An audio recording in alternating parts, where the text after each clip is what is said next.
So you decided to outsource your accounting. You got a good team, but there's still a little bit of friction. Today, we're going to be talking about the worst things that you can do when you are working with an accounting team. So if you decided to outsource, or even if you have an in-house accounting team, we're going to be talking about some things that you absolutely don't want to do. Stay tuned.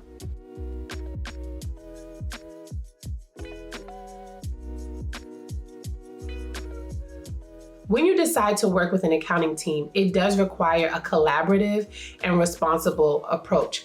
There are certain things that can happen either between the board or management that can really harm the relationship and thus affect the ability to actually deliver on what is required to sustain the organization's financial health. So we're going to go through a few of those things so that hopefully if you're doing these things, you can stop. And if you're not doing these things, you're aware so that you don't start or begin to do them. So the first thing is a lack of communication. So when you fail to communicate things, to share agreements, to give details about transactions or funding, it can really lead to misunderstandings and then therefore lead to errors in the actual books, right? So I've previously worked as a controller. I have previously managed an accounting team of 7+ people. And I can tell you that with so many people being on a team and then needing information from outside sources, it can get very muddied. And so one, we need to have a process for communication, but also you as the executive, as someone who's a part of the management team, you have to be forthcoming, because the only way that we can then ensure that things are appropriately accounted for, so that we can make sure that you are in compliance or the organization is in compliance, is for information to be shared freely. So you don't want to hold back. You want to keep the lines of communication open, and you want to communicate consistently and timely, because that's also important as well. The next one is ignoring the financial policies that have been put in place. I am a very process-oriented person, and so by nature, I like to do things according to the books, right? According to whatever process we're following, according to whatever's been documented, the policy that we set.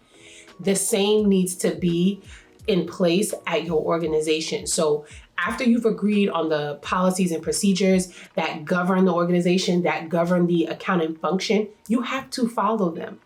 Failure to follow them can lead to not being in compliance. It can lead to penalties.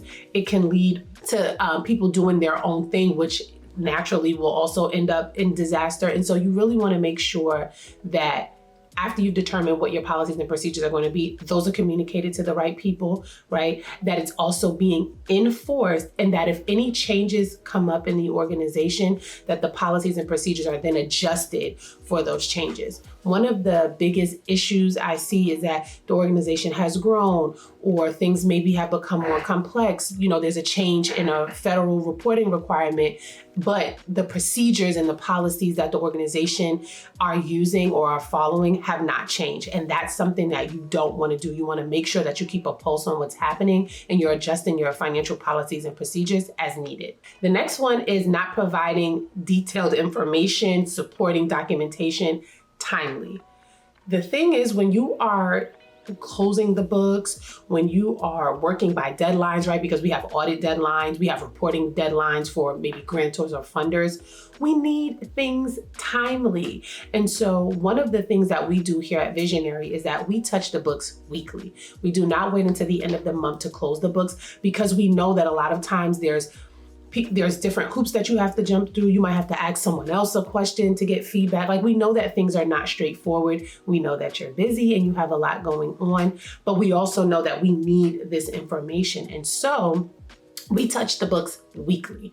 And what that means is we do what's called like a soft close. So we're looking at the transactions that have come in through the week, and that very same week we're asking questions. So we're not waiting to the end of the month and bombarding you with 50 questions. But if during week one, first week of the month, I only have 10 questions, it's a lot easier for you to answer. It's a lot easier for you to remember, right? And so naturally we get into a rhythm of not waiting, so that on a consistent basis, we're asking questions, we're receiving the supporting documentation that we need. That also helps us that when we get to the end of the month and it's time to start preparing to close the books, we're not waiting for a ton of things, because it does have to be done timely. And I'll give you an example as to why. So let's say that you are an organization that gets your books audited once a year, right? You've hit the state requirement and it's now something that you're required to do. And so let's assume that you're on a calendar year. After December 31st, right, that means that the accounting team goes into all of the year-end closing procedures, right? So we're reconciling, we're making sure transactions are categorized appropriately, we're reviewing your functional expenses, we're doing all of the things, right? However, there is a time frame between when the year ends and when audit season begins. If there's so much mess and closing the books at the end of the year is delayed, you know what that then does? It then delays the audit. Having your audit delayed then does what? It can hold up funding. It means that you could potentially not be in compliance because some funders or grantors do require your audit report by a certain deadline. And so it's a trickle down effect. So you might be thinking that, oh, I can get to it, but no, you absolutely cannot, which is why it's important when you reverse engineer. That's why closing monthly is important. That's why doing quarterly quality control is important, so that when you get to that end of the year, you're not trying to do 12 months worth of work, right? And so you want to make sure that things are being done timely. Don't hold up your accounting team, right, by not answering questions, by taking super long to get things to them, or by putting them at the bottom of the list as it relates to your to-dos, because naturally it's a partnership, right? And we can only do what we have enough information to do. And I can't tell you the amount of times that the books have been held up from being closed because we're waiting on something from a client. So you want to make sure that getting timely information to your accounting team is a priority for you on a consistent basis. Okay, here's the last point. The last thing you want to do is ignore compliance requirements. Failure to adhere to any legal requirements, state requirements, it can have serious consequences for the organization.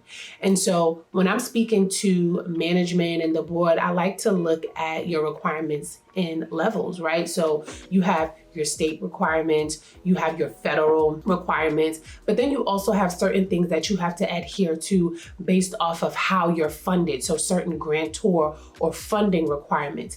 Failure to do so, we've seen organizations be in jeopardy of losing their 501c3 status. We've seen organizations lose funding or have funding delayed. And so that's something that we don't want for you to happen, right? And so this is also why, as the executive, you can't juggle and manage everything. You do need a dedicated accounting team that's focused on all things financial, so that whatever reporting requirements that fall in that realm can be managed by that team, right? Because we know that those are not the only requirements that you have to follow, right? And so you can't remember it all. So it's very important to make sure that the right people are in the right seats and that they're managing the right things. And I actually have a bonus. Let's get into that one. The last point is, or this bonus point, I should say, is lack of transparency. So failure to share information with certain team members or stakeholders really cultivates a culture of distrust, right? Dishonesty, and it makes it very difficult for people to work together and to do their job. And so as nonprofits, are built on transparency and accountability, you want to make sure that you are not withholding information that is going to be important for someone else to do their job, specifically in this accounting realm, right? Because the slightest thing that we don't know or that we misstep or mismanage can have significant consequences for the organization. And so it's important for you to let us know so that we can make sure we're managing things properly. A good example is you get $100,000 worth of funding, you know it's restricted, you don't share that it's restricted.